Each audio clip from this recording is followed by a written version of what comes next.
Para 1970, 20 años antes que en España, en Argentina ya se hacía rock y blues en castellano y con acento porteño. Esto es Manal y con ellos la intro de esta clase.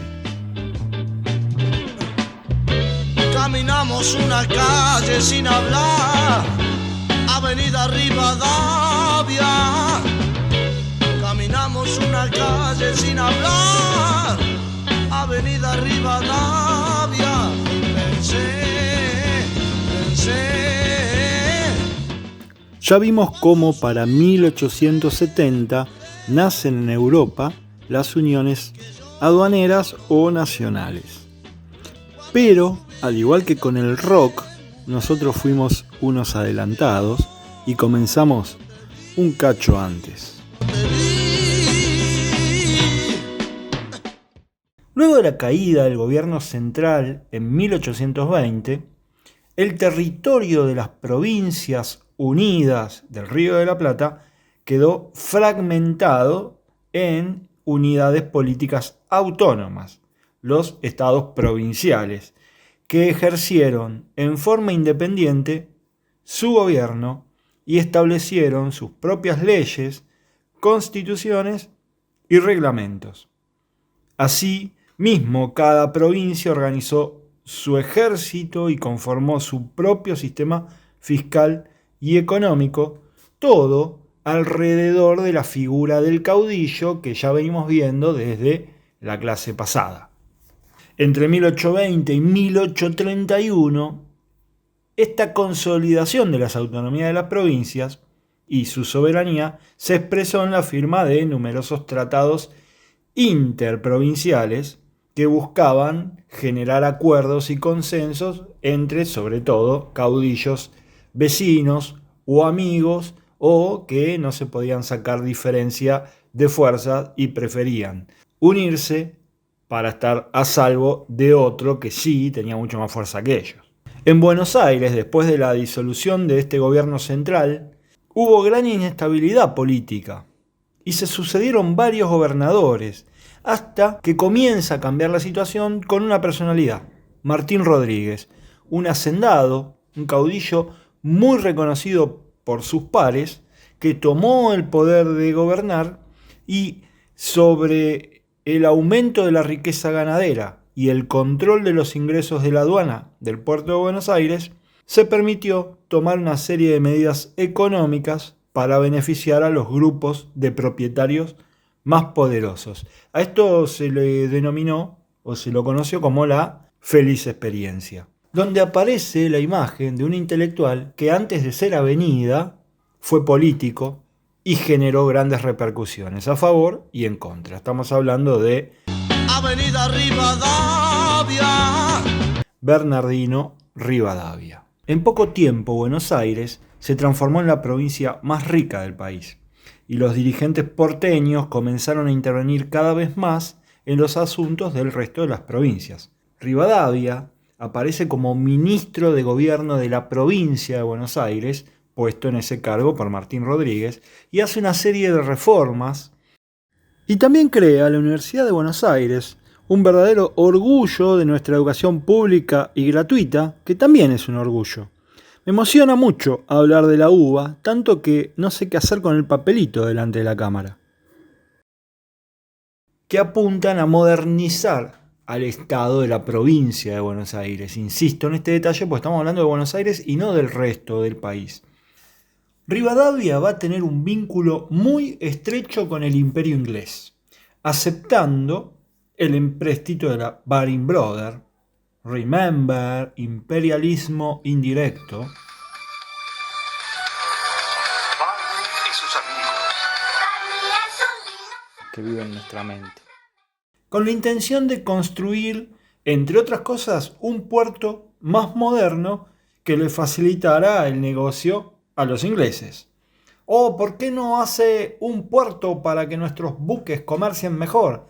Porque no tengo un peso, men. Nosotros le prestamos dinero y usted construye un puerto con ello y luego nos paga lo que le prestamos con intereses. Interesante, bro. Del 1.000.000 de libras prometidas en el préstamo, solo llegaron al Río de la Plata 560.000 y se tardó 80 años en saldarlo. ¿Quién se habrá quedado con el negocio? Además, los británicos proponían firmar un tratado reconociendo la independencia de las provincias del Río de la Plata y de amistad y, comillas, comercio, comillas, remember again. De eso se trata el imperialismo, de dominar por la fuerza o de hacer creer que lo que se ofrece conviene. Estas dos formas de imperialismo se pueden dividir en directas. Entré al ejército por el reto. Me dije a mí mismo que podía superar cualquier prueba. O sea, dominar un territorio por la fuerza militar, o indirectas. Very little, sir. I just have a master's in colonial administration. It's a most wonderful tree. Strong as iron.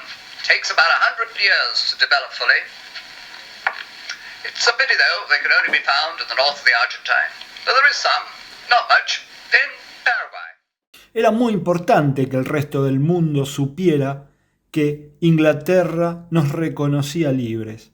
Es como que Messi nos eligiera para jugar un picado, nos van a mirar todos con asombro. Esto, junto a la creciente tensión con el Imperio de Brasil, que iba a terminar en guerra, acá les estoy spoileando el fin de este capítulo, donde se usó la guita que se iba a utilizar para modernizar el puerto, entre otras cosas, provocó la idea de Rivadavia de organizar un poder nacional fuerte, es decir, un país.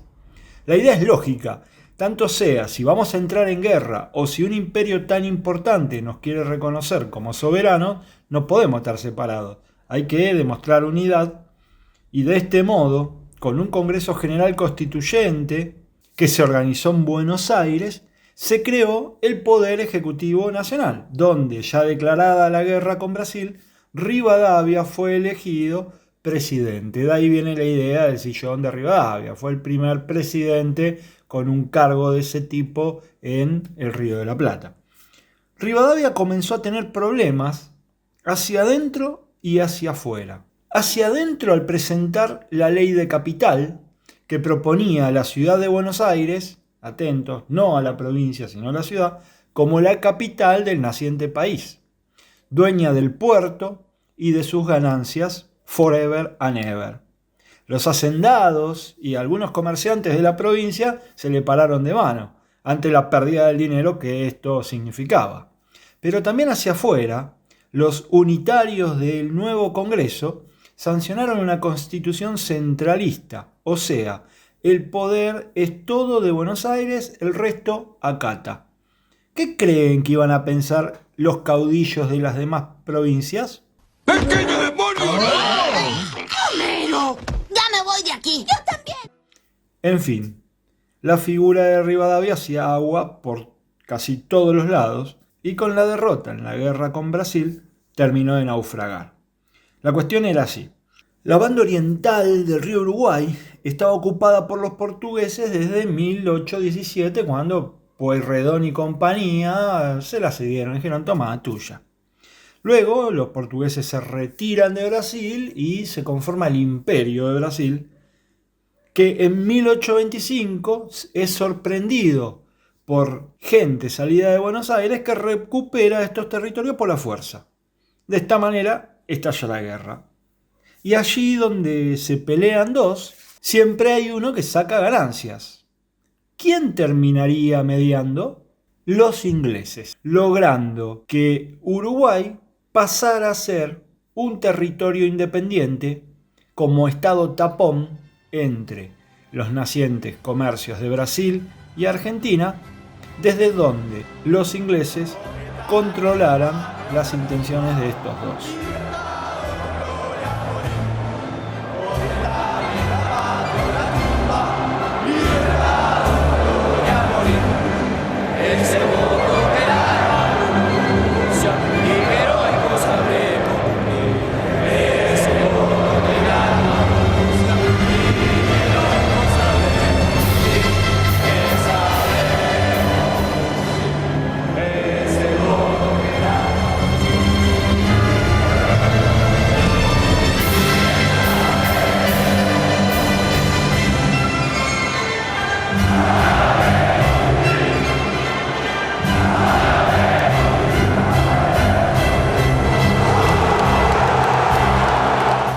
la firma de paz con Brasil, arranca la guerra civil entre unitarios y federales en el territorio argentino, que ya no se bancaban más. Se venía picando la cosa desde antes de la independencia, pero ya no teníamos que pelear contra los de afuera. Ahora, como no había nada que hacer, nos peleábamos entre nosotros. Y así arrancó la vaina. La guerra va a ser cruenta al punto de exhibir cadáveres o cabezas en picas y va a culminar con el triunfo de las provincias que adherían al pacto federal por sobre las de la Liga Unitaria. Es decir, los caudillos federales se la van a hacer recaber a los caudillos de carácter unitario y desde este momento el federalismo comenzará a imponerse como idea definitiva.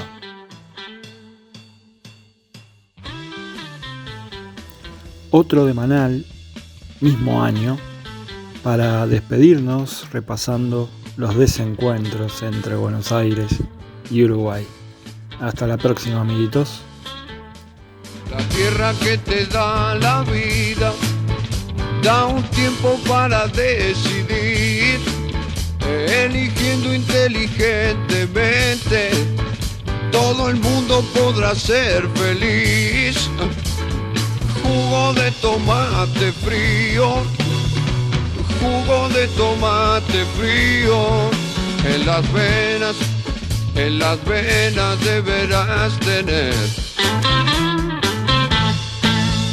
Si quieres ser un terrible vago, todo el día pasa arriba y a dormir, o elegiste ser un tipo capo, siempre serio y que da temor, deberás tener jugo de tomate frío, jugo de tomate frío, en las